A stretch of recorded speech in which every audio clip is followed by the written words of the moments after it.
Buenas tardes, esto es de nuevo La Octava, soy Ricardo Rafael. Esperamos sus comentarios en la plataforma de La Octava, en YouTube, también en las redes, @RR en Radio Centro, @Ricardo M. Rafael y también en Facebook con mi nombre. Lo anuncié hace un momento, tengo conmigo a Esteban Román, subdirector del periódico El Universal. Esteban, muchas gracias por estar aquí. Gracias a ti, Ricardo. Pues hoy no vamos con una investigación periodística especial que nos has compartido y que nos seguirás compartiendo en este espacio, sino sobre el trabajo demoscópico que la Universal ha venido desarrollando, un par de encuestas sobre la evaluación del gobierno del presidente López Obrador, sobre su desempeño, percepciones sobre calidad de vida. Así es. Esta es una serie que ha venido haciendo la Universal. Si nos hablas un poco del equipo, de qué tamaño es la muestra, qué nos dice por lo pronto la metodología. Claro.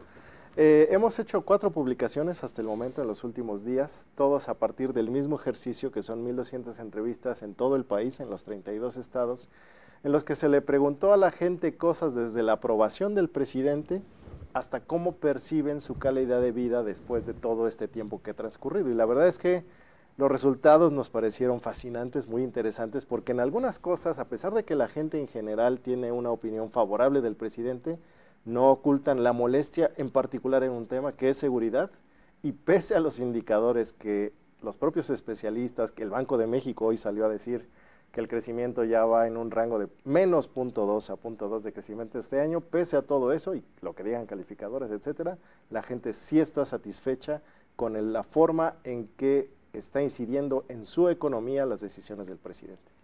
Vamos despacio, si quieres arranquemos con el tema de la calificación. Sí. El presidente llegó a rozar el techo del 80% de aprobación, meses después de la elección, tengo que decirlo, pero los indicadores que encontramos ahora lo bajan a tocar el techo del 7%, abajo del 7%. ¿Qué resultados le sale en la última encuesta? En la última encuesta es su desplome más grande del presidente en lo que va del tiempo que lo hemos medido. Pasa de 68% de aprobación en agosto de este año, que fue la última vez que lo medimos, a 58% de aprobación. Fue una caída de 10 puntos en lo que, por supuesto, lo que permeó en esos días, en esos 3 meses, entre una y otra fue la seguridad. Principalmente Levarón y Culiacán. O sea, Culiacán le pega. Así es, ¿no? Sin duda. A ver, vamos para atrás. Sí. El combate al huachicol lo ayudó. Lo ayudó, es bien interesante ahora que lo mencionas, Ricardo, porque en noviembre del año pasado, López Obrador, según nuestra encuesta, estaba en 55%. Había caído de la elección por el aeropuerto. O sea, la decisión de cancelar Texcoco, lo mencioné hace un momento, le pegó en la popularidad. Es lo que de 60 y tantos a 50 y tantos. Estaba en agosto para nosotros en 64 y pasó a 55.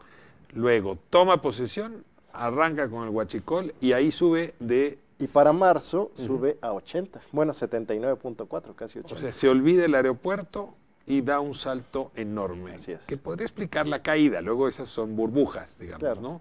Ahora, aquí debo precisar, nosotros lo que vimos en general fue el huachicol y la gente lo vio, etcétera, pero yo creo que más que eso incide la forma personal de comunicar, de gobernar y de cosas quizá sencillas que pasan desapercibidas quizá en el mainstream, pero cosas como la venta del avión presidencial, la venta de los artículos de lujo, el hecho de que él viaja sin guaruras, etcétera, todo eso.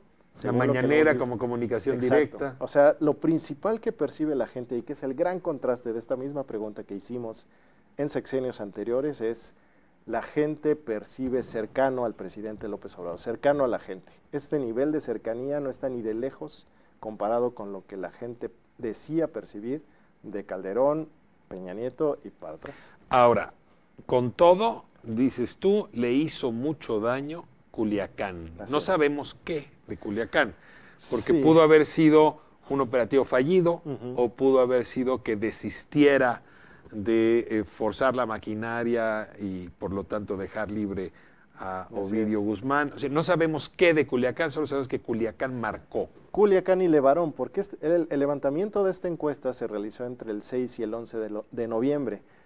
Levarón ocurrió 2 días antes y Culiacán ocurrió 2 semanas a su vez antes. Entonces, no sabemos en qué medida Levarón la gente ya estaba enterada, nosotros suponemos que sí, pero de lo que sí tenemos certeza absoluta es que Culiacán sí está reflejado aquí, porque además hicimos preguntas específicas al respecto. Y resulta que la gente, esa es otra parte interesante, culpa al presidente, o sea, deposita la culpa de lo ocurrido en Culiacán en el presidente, no en el ejército. El ejército, de hecho, sale mejor evaluado en esta ocasión, en noviembre, que en la misma medición, la misma pregunta de la confianza en la institución 3 meses antes. A ver, veamos el conjunto de aciertos o de desaciertos que también valoraron. Y ahí coincide el tema de inseguridad como el principal reclamo todavía hoy al presidente. Así es. Sí, 21% a la pregunta de cuál es el principal error del presidente, 21% se lo atribuye a la seguridad. Era un tema, es muy interesante la evolución de esto, porque usualmente la gente sí lo calificaba mal, pero hubo un salto de casi 7-8% respecto de la pregunta pasada. Ahora, 21% es que no controla la delincuencia, pero ustedes hacen una pregunta que se le parece mucho, que es controla el narcotráfico. Dado que el narcotráfico también es delincuencia, en eso estamos hablando de casi el 30%, 29%. Y si a eso le añadimos violencia en el país, que es 6%, pues sí estás hablando de un 36% que se quejan por el tema de la ausencia de pacificación prometida. Así es, y hay otra pregunta en donde se le dice a la gente, ¿cuál de todas las acciones del gobierno usted considera que lo ha realizado bien, mal o regular? A esa pregunta, hace un año, en noviembre del año pasado, bueno, no, más bien, en marzo de este año, que fue la más cercana cuando ya era presidente, en marzo de este año, el 50% de la población aprobaba la estrategia de seguridad del presidente López Obrador y aproximadamente el 30% la desaprobaba. Hoy se invirtieron esas... 70% está en contra. 50% está en contra, 30% lo apoya, hay el porcentaje restante, alrededor de 20% está indeciso, pero las cifras se invirtieron. O sea, si tú fueras el presidente, pondrías el foco rojo en el tema de seguridad. Sin duda. Que es el que más me preocupa. Ahora vamos al tema de los aciertos. 27% dice que el mayor acierto son los programas sociales. O sea, hay de parte del presidente de la República, pues una buena, digamos, de parte de la población, una buena valoración del presidente de la República con esta decisión de entregar los apoyos de manera directa. Sí, sin duda la gente lo aprecia. Y nosotros no hicimos una pregunta en general de cómo cree que va el rumbo económico del país o las inversiones. En fin, hicimos específicamente la pregunta de si ha incidido favorablemente en el empleo que ellos perciben, y si ha incidido favorablemente en su capacidad de compra. Si pueden comprar hoy más de lo que podían comprar, si les alcanza igual a hace un año. Y la gente en su mayoría dice que sí, que ahora le alcanza más con el mismo ingreso de lo que le alcanzaba hace un año. Entonces, y no solo con el mismo ingreso, afirman tener un mayor ingreso del que tenían. ¿Podrías creer que la derrama de apoyos directos ya está impactando la economía de la gente? O la gente considera, quizá por conocidos, que, porque nosotros lo preguntamos a nivel familiar. Entonces puede ser que una persona no lo haya percibido directamente en sí, pero sí en alguien de su círculo. Pero cuando el presidente dice tengo otros datos, podría estarse refiriendo a esto, que hay una derrama. Dirán lo que sea calificadoras, dirán lo que sea especialistas económicos, dirán lo que sea ahora el Banco de México. La realidad es que la gente, según nuestra encuesta, sí percibe una mejora económica. Y ahí uno no se engaña, ¿no? Sí, o tienes o no tienes para comprar más. Exacto, es decir, no hay enamoramiento posible con el poder que te lleve a engañarte de que no hay nada de comer en tu refrigerador. Claro, es un cálculo de cuántas cebollas o jitomates te alcanza a la hora que vas al mercado. No, me estás dejando aquí una gran pregunta, ¿eh? ¿Por qué no hay coincidencia entre los datos de crecimiento y de consumo y los datos de percepción respecto al bienestar familiar? Digo, puede ser que sí haya más dinero a ras de suelo, y ahí ya no me quiero meter quizá a un nivel de comparativas internacionales, pero pues Bolivia hubo un crecimiento económico que coincidió con una salida de mucha población de la pobreza, según los datos que sabemos. En cambio, otros países, no quisiera mencionar Venezuela, pero podría ser, digamos, hubo una percepción también de dinero líquido entre la población en programas sociales y demás, que en realidad no estaba coincidiendo con un crecimiento económico, ¿no? Pero, o quizás es un tema de tiempos, o sea, comienza el circulante en casa y luego viene confianza en el consumo y entonces empieza la maquinaria a dar. Claro, En fin. el propio Carlos Slim lo ha dicho, ¿no? Que es un periodo de estabilización para crecer posteriormente. Ahora, me llama la atención, después de programas sociales, huachicol. O sea, el 11% de la población te dice que el mayor acierto fue el tema de la política en materia de combustibles, que yo no sé si solamente es huachicol o esto que hace la Procuraduría del Consumidor, que se anuncia todos los lunes, pues de estar frenando por la vía de la exhibición de los precios y la exhibición de los abusivos el tema de la gasolina. Claro, puede ser.